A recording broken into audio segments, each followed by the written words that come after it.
Salut tout le monde! Durant mon enfance, j'ai eu des traumas liés à ce merveilleux appareil qu'on appelle un écran. Oui, je sais, tout le monde sait ce que c'est, mais comme tout le monde, je partage des traumatismes bien différents propres à chacun. On a tous ce petit truc qui nous est bien personnel qu'on n'ose pas en parler parce que tout le monde nous dirait « Ah mais mec, c'est nul ça! T'en as vraiment eu peur ?» Par exemple, je sais que le piano de Mario 64, ça en a fait sursauter plus d'un.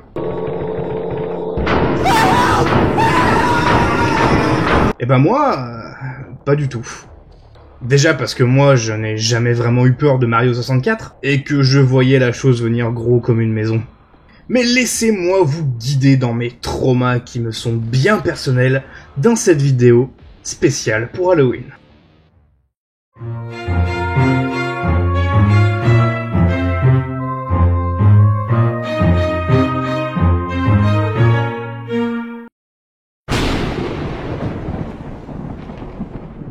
Arx Fatalis, c'est un de mes RPG préférés. Et accessoirement, le jeu avec lequel j'ai commencé ma chaîne YouTube. Maintenant, ces let's play sont en privé. Micro désastreux, des rushs lents, blagues pas drôles, rythme à chier et montage sous Windows Movie Maker. C'est même pas une blague. Ces vidéos sont là pour des fois me faire cringe un peu, mais aussi me faire rire et voir à quel point je me suis amélioré. Dans ce jeu, vous vivez sous terre, parce que le soleil s'est éteint sur votre planète. Vous devez alors braver nombre de dangers et en particulier un passage. Bien que la crypte avec ses nombreux trucs qui font peur sont assez creepy dans le jeu, moi c'est le labyrinthe des femmes serpents qui me faisait peur. Déjà pour commencer, l'ambiance est assez lourde. Il y a déjà cette musique en fond qui encore aujourd'hui me met assez mal à l'aise, et il y a des illusions partout, ainsi que des illusions d'optique. Mais surtout, à un moment donné, vous allez voir ça.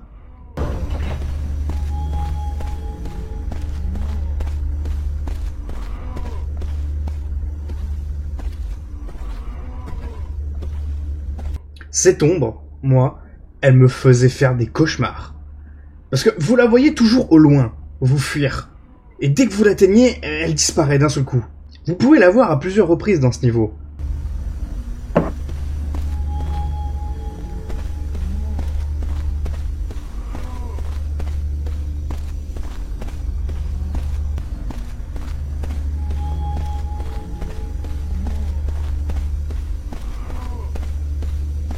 Jusqu'à l'affronter. Et sachez que le combat est l'un des plus mauvais du jeu.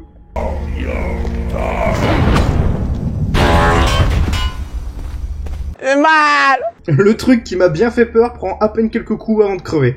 Mais voilà, l'ambiance de ce niveau, les illusions d'optique qui mettent ultra mal à l'aise, de me dire que je suis observé de toutes parts m'angoissait à mort dans ce jeu. Peut-être que je ferai ce jeu en live un jour, on verra.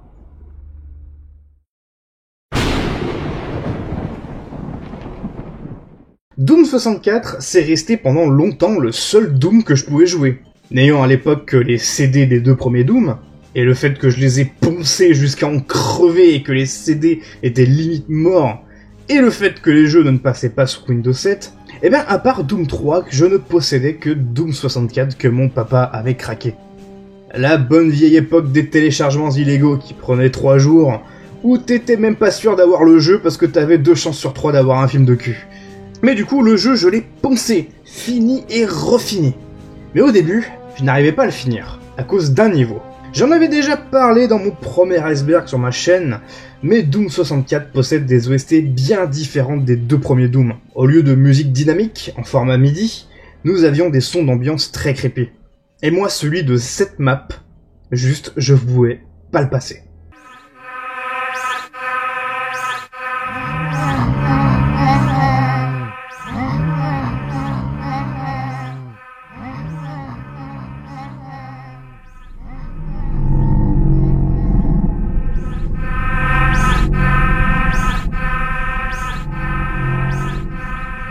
Il m'effrayait trop. Cette espèce de sample aigu de créatures ou d'hommes souffrant au loin me faisait juste quitter le jeu de terreur, quoi. Ensuite, j'ai réussi à surpasser ma peur, mais croyez-moi que ce niveau, j'essayais vite de le passer. Il y a aussi cette OST que je n'aimais pas trop.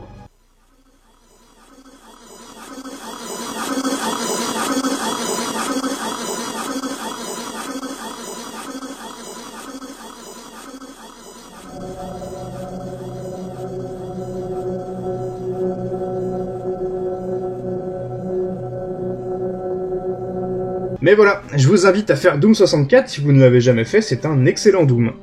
Encore aujourd'hui, je ressens quelque chose quand je joue à ce jeu pendant ce niveau. Bon, évidemment, aujourd'hui, je n'en ai plus peur. Hein.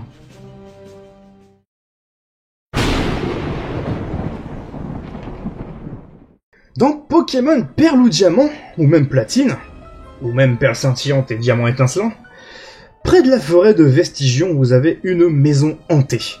Bon, en vrai, on y va uniquement pour aller chasser des Fantominus ou des Spectrums, et chercher quelques objets. En vrai, y a rien de plus. Mais il y a des chances qu'en rentrant dans cette salle, vous ayez ça.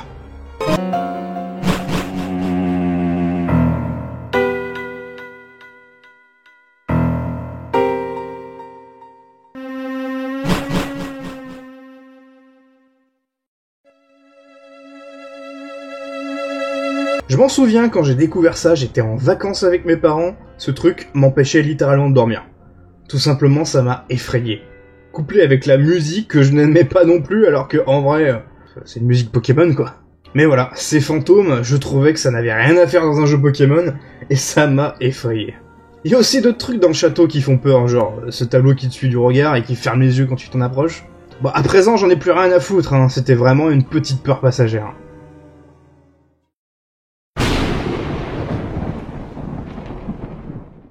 Quand j'étais petit, un des nombreux jeux de mon enfance, c'était Rayman 1. Et en vrai, quel banger! J'ai même réussi à finir le jeu à 100% étant gamin. Et ça, c'était un exploit. Sauf que avant, j'arrivais pas à le finir. Pourquoi?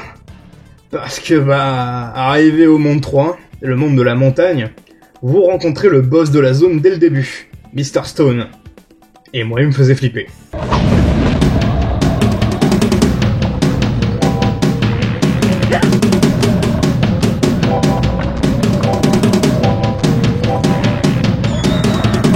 C'est pas vraiment son design qui est assez enfantin, hein, c'est un jeu Rayman. Mais c'est le fait qu'il vous pourchasse et que le jeu passe en scrolling. Je n'y arrivais pas, et le fait de ne pas comprendre pourquoi je n'y arrive pas, ça me faisait flipper. Alors qu'en vrai, il est tout mignon le petit Mr. Stone.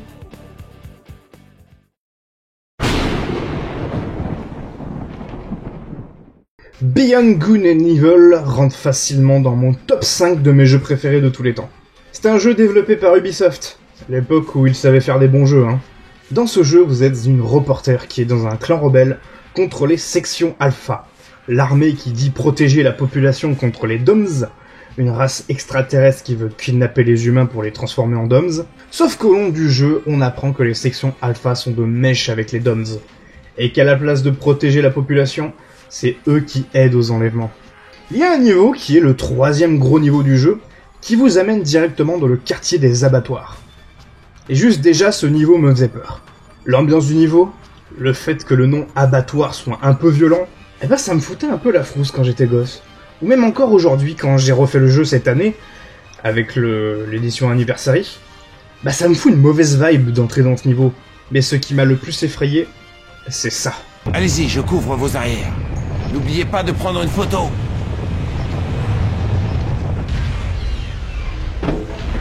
H08015. Un véhicule a passé la barrière sud. Restez sur vos gardes.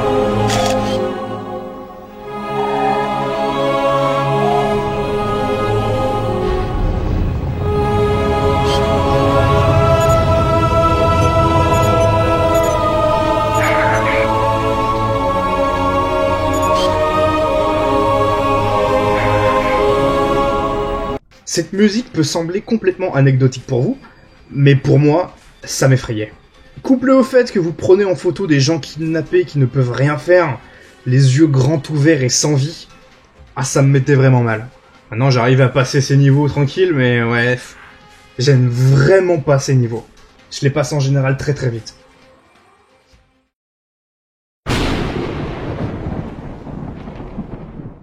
Courage le chien froussard. Je m'en souviens, je regardais ça sur Cartoon Network. Et en vrai, j'aimais beaucoup ce dessin animé. Et étant gamin, je n'ai pas trop de souvenirs d'avoir flippé sur les trucs vraiment hardcore de ce dessin animé, genre ça.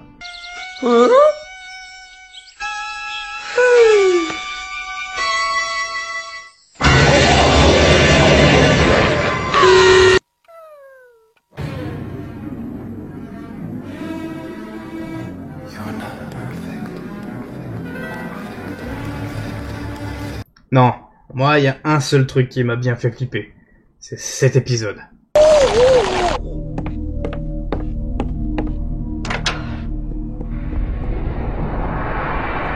Rendez la stèle. Quoi? Rendez la stèle. Ou encouvrez ma malédiction. Bon alors, quelle est votre offre? Cette nuit, je vous infligerai 3 fléaux, tous plus épouvantables les uns que les autres. Rendez la stèle. Ce pharaon en 3D qui est genre au loin, avec le désert derrière. Ce sentiment de menace, eh ben, la tête du pharaon est restée pendant longtemps dans ma tête. Quel cauchemar. Alors que, en vrai, je me suis rematé l'épisode il y a pas longtemps, et... Bah, en vrai, il était cool, cet épisode. Mais ouais, j'avoue que aujourd'hui je comprends quand même pourquoi j'ai autant flippé devant ce putain de pharaon.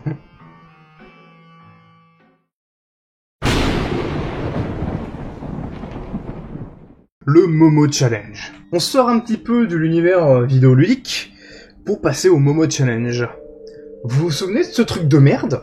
C'était un challenge où vous deviez appeler un numéro ou lui envoyer un message via WhatsApp, et genre derrière, il y avait un hacker qui vous poussait au Suisse. Ouais, au Suisse, oui. Vous avez très bien compris. On ne va pas prononcer l'autre syllabe pour ne pas faire délai de cette vidéo. Et à ce qui paraît, il doxait vos infos. Que des conneries pour rien du tout. Ça donnait bien du contenu pour plein de youtubeurs bien cringe qui accentuent le truc ou créent des fakes bidons, tout ça pour du buzz alors qu'il y avait que dalle derrière cette mode. Sauf que l'image de Momo, c'était ça.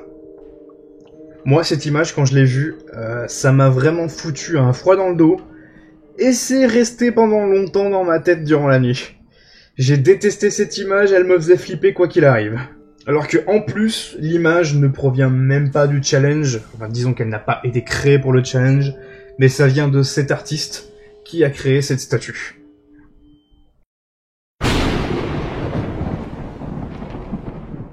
Un style de vidéo qui n'a pas vieilli sur le net, c'est bien les vidéos qui parlent de paranormal. Aujourd'hui un petit peu moins, mais avant j'adorais les vidéos de ce style. Je me suis bouffé en boucle les vidéos du Grand JD ou de Mamie Twink.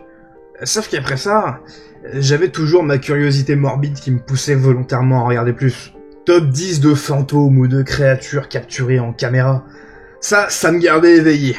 Alors que la plupart de ces vidéos sont bidons. Mais pour un enfant crédule comme moi, par exemple le fait de voir la dame blanche à minuit devant son miroir, eh ben moi ça me faisait flipper. Ou alors la peur de voir le Rake en voyant cette vidéo aujourd'hui légendaire.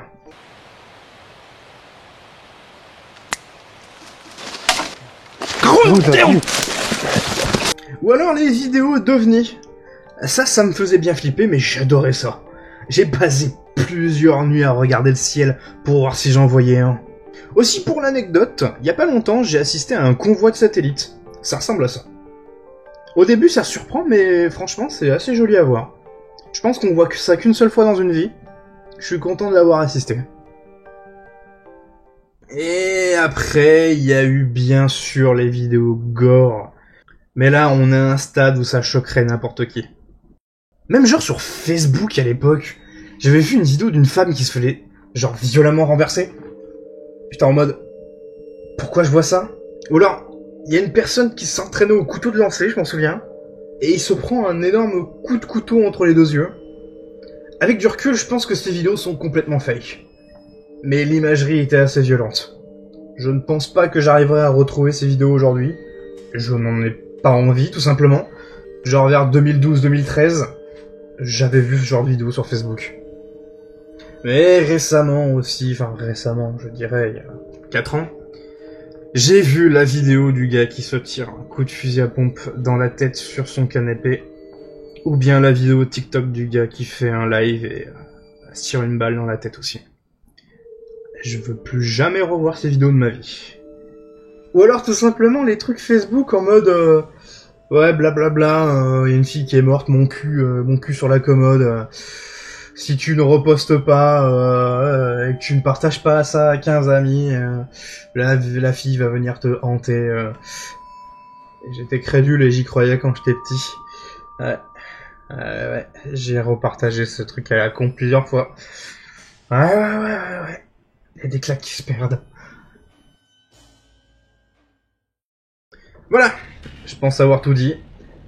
J'ai gardé un peu le plus extrême pour la fin. Je ne sais pas si cette vidéo sortira avant ou après mon live. Sûrement après du coup. J'espère que le live s'est bien passé. Parce qu'à l'heure où j'écris ces lignes, je n'en ai pas la moindre idée. Les vidéos arrivent encore jusqu'à la fin de l'année. J'ai encore beaucoup de projets, vous allez voir. Ça va être cool. D'ici là, portez-vous bien. Je vous fais des gros bisous. Passez un très bon Halloween. Et surtout, n'oubliez pas, restez safe sur Internet. À la prochaine.